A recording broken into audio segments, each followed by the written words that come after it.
Hello மக்களே, எல்லாருக்கும் வணக்கம். இன்னைக்கு செகண்ட் ப்ரோமோ ரிலீஸுங்க. செகண்ட் ப்ரோமோ வேற லெவலாக இருக்குங்க. தெறிக்க விட போறாருன்றது ஃபர்ஸ்ட் ப்ரோமோலே சொல்லிட்டாருங்க. ஸோ ஃபர்ஸ்ட் ப்ரோமோலேருந்து கிளின்னு வந்து சில விஷயங்களை கிழிக்க போறேன்ற மாதிரி முன்னாடியே அண்ணன் வந்து எல்லாத்தையும் வந்து சொல்லி வச்சுட்டு வந்திருக்காரு. அதே மாதிரி செகண்ட் ப்ரோமோவில் வந்து வேற லெவலாக சம்பவங்கள் இருக்கு. இன்னைக்கு எபிசோட்ல வேற லெவல் இருக்கு நான் எக்ஸ்பெக்ட் பண்றேன்.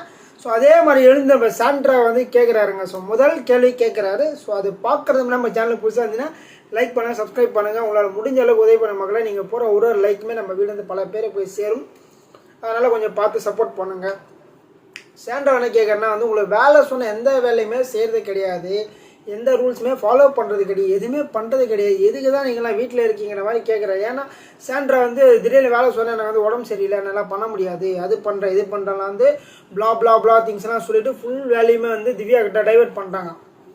ஏன்னா வந்து அவங்க ரெண்டு பேரும் ஃபஸ்ட்டு பர்ஃபார்மன்ஸ் எடுத்திருந்தாங்க. நேற்று வந்து ஃபஸ்ட்டு பர்ஃபார்மன்ஸ் ரெண்டு பேரும் சொல்லியிருந்தாங்க. ஸோ திவ்யா மற்றும் நம்ம சாண்ட்ரா சொன்னது வந்து பிக் பாஸ் என்ன பண்ணாங்க, ரெண்டு பேர் ஆட்டிடியூட் வேறு மாதிரி இருந்துச்சு. ஓகேங்களா? ஸோ திவ்யா என்ன பண்ணாங்கன்னா பிரசன்ட் கிட்ட சொல்லி எல்லாருமே வந்து ஆல்ரெடி எங்களுக்கு ஓட்டு போட்டாங்க, ஸோ நீங்களும் ஓட்டு போட்டேன் கம்பல்சரி நாங்கள் ரெண்டு பேருமே ஜெயிலுக்கு போய்டுற மாதிரி ஒரு கான்செப்ட். ஏன்னா அதுக்கு முன்னாடி வந்து நம்ம சாண்ட்ரா மற்றும் திவ்யா பேசியிருந்தாங்க. ஸோ சாண்ட்ரா என்ன சொல்கிறாங்கன்னா, நீங்கள் வந்து எல்லாருமே எனக்கு நான் வந்து கனி கூட இல்லை வந்து ரம்யா கூடலாம் என்னால் ஜெயிலில் இருக்க முடியாது. ஒரு நாள் தான் ஜெயிலில் இருக்க போட்டீங்க, அந்த ஒரு நாளுமே நான் வந்து எனக்கு பிடிச்ச நம்மளோட ஜெயிலில் இருப்பேன்றதெல்லாம் வந்து என்னென்ன ஒன்றுமே புரியல. ஸோ இவங்க ஒரு பிளான் போட்டு ஸ்கெட்ச் போட்டு பர்ஃபெக்டாக ஒரு இது பிளான் பண்ணி வச்சுட்டாங்க. ஸோ திவ்யா நான் ரெண்டு பேர் தான் போகிற மாதிரி வந்து பிளான் பண்ணிட்டாங்க.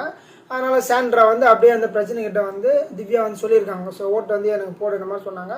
ஸோ அவங்களுக்கு ஓட்டு போட்டால் ரெண்டு பேருமே நாங்கள் ரெண்டு பேர் ஜெயிலுக்கு போன மாதிரி பிளான் பண்ணது வந்து பிக் பாஸ் வந்து பக்காவாக கண்டுபிடிச்சி ரெண்டு பேருமே நேற்று வச்சு செஞ்சுட்டாருன்னு தான் சொல்ல முடியும். நேற்றுலேருந்து இன்னைக்கு வரைக்குமே, நேற்று நைட்லேருந்து ஸோ நேற்று மிட் நைட்டோட முடிஞ்சுன்னு நினைக்கிறேன். அது வரைக்குமே வந்து ரெண்டு பேர் தான் வந்து டாய்லெட் க்ளீன் பண்ணணும், வீடு க்ளீன் பண்ணணும், கிச்சனில் சமைக்கணும், எல்லா வேலையுமே நீங்கள் தான் செய்யணுன்ற மாதிரி வந்து பிக் பாஸ் வந்து யாருக்குமே கொடுக்காத ஒரு இது கொடுத்துருந்தாங்க. ஏன்னா வந்து இந்த வாரம் வந்து சாண்ட்ரா நிறைய விஷயங்கள் வந்து ஓவராக பண்ணுறாங்க. ஓவராக வந்து பிக் பாஸ் அதை பார்க்கல இது பார்க்கல கண்ணில் இந்த ஆதிரை பேசுனாங்கல்ல. So mask matter, so Bigg Boss வீட்டோட வரதே எல்லாமே ஃபேஸ் பார்க்குறது தான், அதையும் வந்து மாஸ்க் போட சொல்லி அது பிக் பாஸ் பயங்கரமாக திட்டாங்க. அந்த மாதிரி வந்து இவங்க வந்து பிக் பாஸ் வந்து பயங்கரமாக வந்து பேசியிருக்காங்க. ஸோ அதான் சேதனை சொல்லியிருந்தாரு ஃபர்ஸ்ட் ப்ரோமோவில் வந்து பிக் பாஸை வந்து நாங்கள் தான் உங்களை பார்க்குறோம், நீங்கள் வந்து எங்கள் சைடு திரும்பாதீங்க மாதிரி சில விஷயத்த சொல்லியிருந்தாரு. அதே மாதிரி தான் வந்து சாண்ட்ராவையும் கேட்டிருக்காரு. சாண்ட்ரா உடனே சார் நான் வேலையெல்லாம் செஞ்சேன், வேலை செஞ்சீங்களா அப்படியே திரும்ப ஆடியன்ஸ் வேலை செஞ்சாங்களா கேட்டால் செய்யலைன்றாங்க. அதுதாங்க உண்மை. நாங்கள் பார்த்து தானே இருக்கோம், நீங்கள் வேலை செஞ்சீங்களா செய்யலையா என்ன பண்ணீங்க அப்படி தெரியாமலே இருக்கும். எல்லாம் வேலையை அவங்கள்ட்ட டைவெர்ட் பண்ணிவிட்டு இவங்க பாட்டு ஜம்முன்னு உட்காந்துக்கிட்டாங்க. எப்படி ஜம்முன்னு உட்காந்துக்கிட்டாங்க. அதை தான் அண்ணன் வந்து பாயிண்ட் அவுட் பண்ணி கேட்குறாரு. உங்களால் தான் இந்த ஷோ ஓட்டுதெல்லாம் நீங்கள் நினைக்காதீங்க அப்படின்ற மாதிரி ஒரு விஷயத்த சொல்லியிருக்கு. ஏன்னா வந்து சாண்ட்ரா வந்து ஃபஸ்ட்டு வாரம் வந்து சூப்பராக பண்ணாங்களா, அந்த இது சீக்கிரம் டாஸ்க் பண்ணாங்களா, அதனால் வந்து பயங்கரமான கிளாப்ஸ் சூப்பர் பிளா நடந்துச்சு. நானும் வந்து பயங்கரமாக பேசியிருந்தேன், சூப்பராக பண்ணாங்க சொன்னேன். நல்லா பண்ணணும்னு சொல்லுவோம், நல்லா பண்ணலாம் சொல்லுவோம். அதனால் வந்து அண்ணன் சொல்கிறாரு, நீ உங்களால் மட்டும் ஷோ ஓடலை, ஷோ மற்ற கண்டஸ்டன்ஸ்லாம் இருக்காங்க, பார்வதியெல்லாம் இருக்காங்க, ஸோ நீங்கள் உங்களை வச்சு 50 நாள் நாங்கள் ஓட்டணும், பார்வதி வச்சு 50 நாள் ஓட்டுற மாதிரி சேதனை சொல்லிட்டு இருக்காரு. ஏன்னா பார்வதி வந்து ஷோ நடத்திட்டு இருந்த மாதிரி பிரியங்காவும் மற்றும் இவங்க மஞ்சரி இவங்களாம் சொல்லிட்டு இருந்தாங்க. அந்த மாதிரி வந்து சொல்கிறாங்க.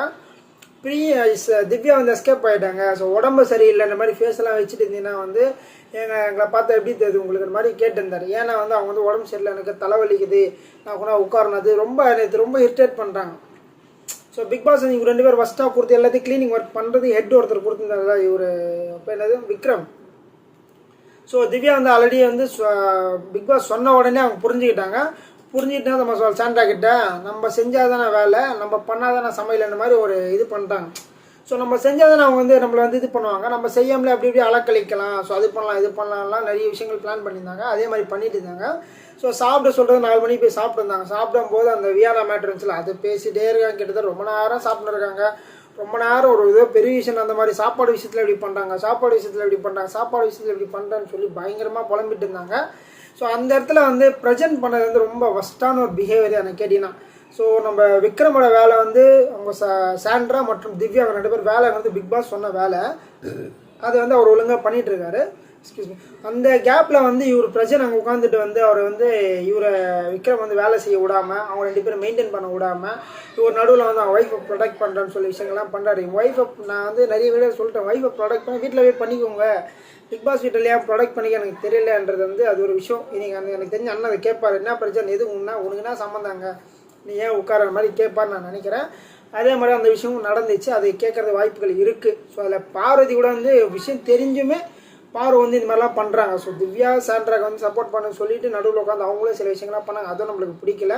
ஸோ இதை ஒன்றுனா இன்னைக்கு ரிவீல் பண்ணுவார் அப்படின்னு நான் எக்ஸ்பெக்ட் பண்ணுறேன்.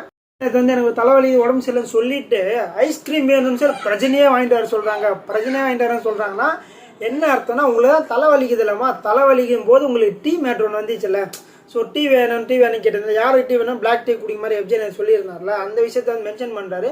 உங்களுக்கு தலைவலி இருக்கும்போது எப்படி ஐஸ்கிரீம் சாப்பிடணும்னு தோணுது, எந்த மாதிரி வந்து நீங்கள் வந்து யோசிக்கிறீங்க, உடம்பு சரியில்லைன்னு சொல்லி உட்காந்துட்டீங்க வேலை செய்யாமல், அப்புறம் வந்து ஐஸ்கிரீம் மட்டும் சாப்பிட்றீங்களா, இந்த மாதிரி கேட்குற வேலிடான பாயிண்ட் தானே. உடம்பு சரியில்லை தலைவலி தான் ஐஸ்கிரீம் சாப்பிடுவாங்கன்னா சாப்பிட மாட்டாங்கல்ல. ஸோ சும்மா வந்து பிக் பாஸ் சேர்ந்து ஏமாத்தலாம்னு சொல்லி பிக் பாஸ் வீட்டுக்குள்ளேயே இறங்கிட்டு 60 கேமரா அவங்கள பார்த்துட்டு வந்து திவ்யாவுக்கு தெரியல.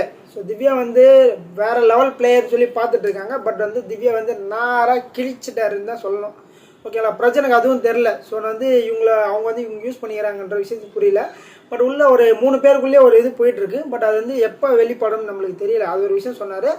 அதுக்கப்புறமா வந்து திவ்யா நீங்களாம் வாயை திறக்கூடாது, பேசவே கூடாது, வேலை செய்ய வக்கில்ல உங்களுக்கு அப்படின்னு மாதிரி சொல்லியிருந்தாரு.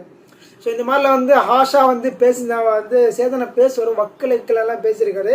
ஸோ இதை பற்றி வந்து திவ்யா கம்பல்சரி வந்து ஸ்டாண்ட் எடுப்பாங்கன்னு நினைக்கிறேன். எப்படி வக்கலெல்லாம் சொல்கிறாரு இந்த மாதிரி விஷயத்தெல்லாம் சொல்லுவார். பட் அவர் கேட்குறதுனா உங்களுக்கான ஒரு ஒர்க்கை கொடுத்தாச்சு, அந்த ஒர்க்கை ப்ராப்பராக பண்ணுங்கள். எதனால் கொடுத்தாங்க, ஸோ ஃபஸ்ட்டு பர்ஃபார்மன்ஸ் எல்லா வாரம் எல்லாமே இருந்தாங்க. ஓகேங்களா, கிட்டத்தட்ட 7ஆவது வாரமாக 6ஆவது போயிட்டுருக்கு. ஸோ எல்லா வாரமே இருந்தாங்க. பட் யாருக்குமே வந்து இந்தளவுக்கு பெரிய பனிஷ்மெண்ட் கொடுக்கல. ஒரு 2 பேரும் கொடுத்துருக்காங்கன்னா நீங்கள் அந்தளவுக்கு வந்து பிக் பாஸ் வந்து அவரையே டார்ச்சர் பண்ணியிருக்கீங்க. ஸோ அவரையே வந்து அவமானப்படுத்தியிருக்கீங்க. இந்த மாதிரி தான் வந்து சேதனை வந்து ரொம்ப கிளியராக சொல்கிறாரு.